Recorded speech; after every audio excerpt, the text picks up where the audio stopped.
Hi guys, so back in 2016, Nigel Farage went on a speaking tour of the country to convince people to vote for Brexit. And of course he was not alone, he was supported by the likes of Boris Johnson and Michael Gove. And they used their fame and their political clout to turn people from being sceptical of Brexit to jumping on board. They used every old dirty trick in the book, from scaremongering about foreigners to promises of El Dorado or sunlit uplands. They used social media tools like Facebook to manipulate the public into pushing lies about the EU to friends and family, either knowingly or unknowingly. They succeeded in convincing people from every class to vote for this damn mess. And now that it has been proven to be a disaster, they have gone missing. They avoid visiting the same communities they lied to back in 2016 like the plague. Now, you'll hear from this report from Byline Times, where they speak to some farmers who voted leave back in 2016. Some are angry, some are disappointed, and even some do not regret their vote. Let's hear what they had to say. Brexit, I hoped, would make a big change in the way that people would buy from Britain again.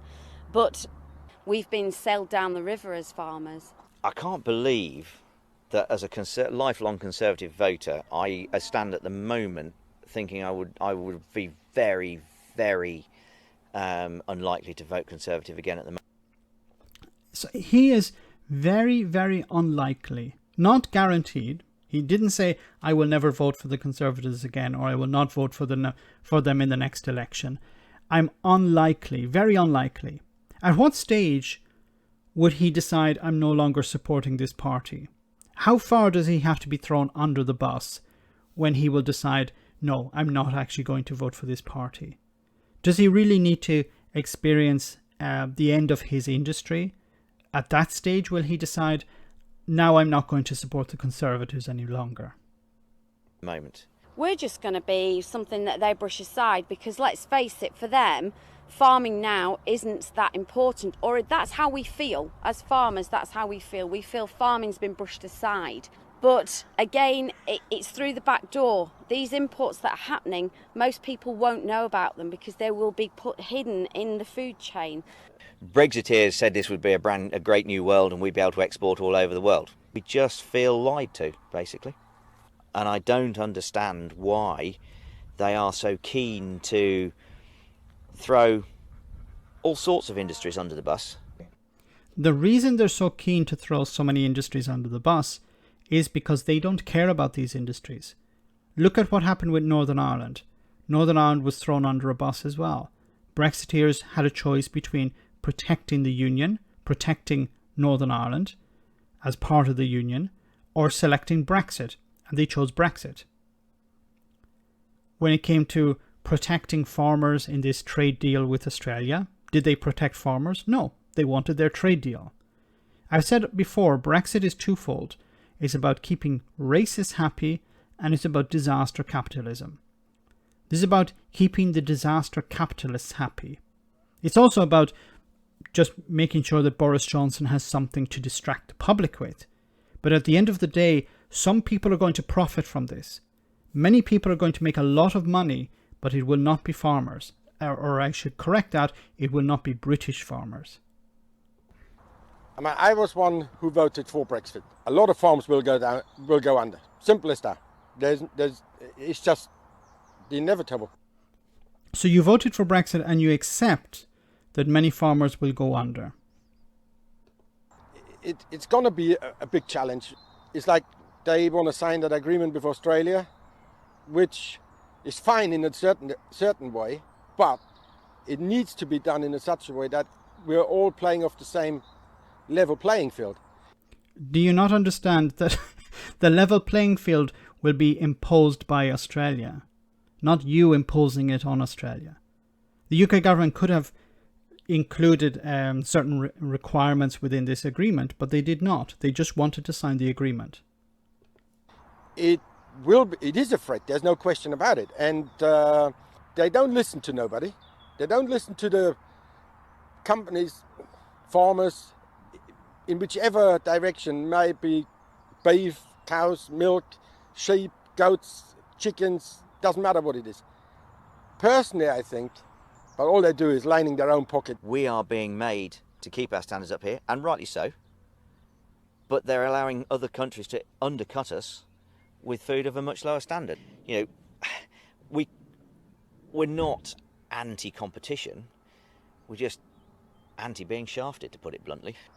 See, the tariffs exist to protect domestic industries. There are tariffs on all types of products, but they exist in order to protect industries within the country.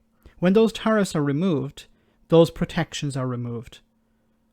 It's not about competition here. In a sense, the free market is damaging to British farming, because British farming cannot compete with the vast tracts of land where you see hundreds of thousands of cattle in Australia. The UK cannot compete with that, and that's one of the reasons why it was a benefit of being in the EU, because the EU had tariffs imposed on imports into the EU, into the single market, that protected farmers within the single market, and it allowed the EU to increase standards. I thought about it very carefully before the vote, obviously, and I still vote to leave again, because for the simple reason that at some point it will sort itself out. At some point it will sort itself out. This is not like exporting boxes of pens or something, where there is bureaucracy involved and there is paperwork that needs to be completed. This is decimating to the UK farming industry. This farmer here at the end seems to believe that it will sort itself out. No, this sorting out will be, there will be no more British farming. Or there will be British farming, but it will be extremely limited. It will be selling high-priced products. It will not be selling medium-priced products. Or it will not be selling meat into, for example, the low end of the market. The low end of the market will be taken by foreign companies. And I'm talking about companies, not talking about farmers, because basically what's being produced in Australia is by companies. They're not actually farmers who are benefiting from this either. But once again, you have Brexiteers lying to people and farmers themselves convincing themselves that this is going to get better. It's not going to get better. It could get better if the government actually cared about you people, but they don't.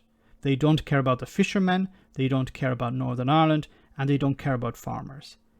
Perhaps one day this man will wake up and realize that.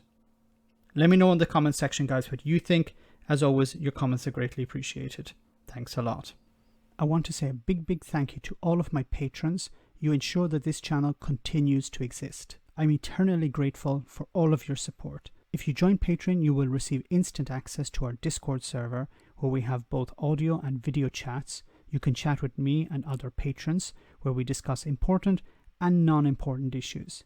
Becoming a patron per month costs about the same as a large coffee, so why not check it out?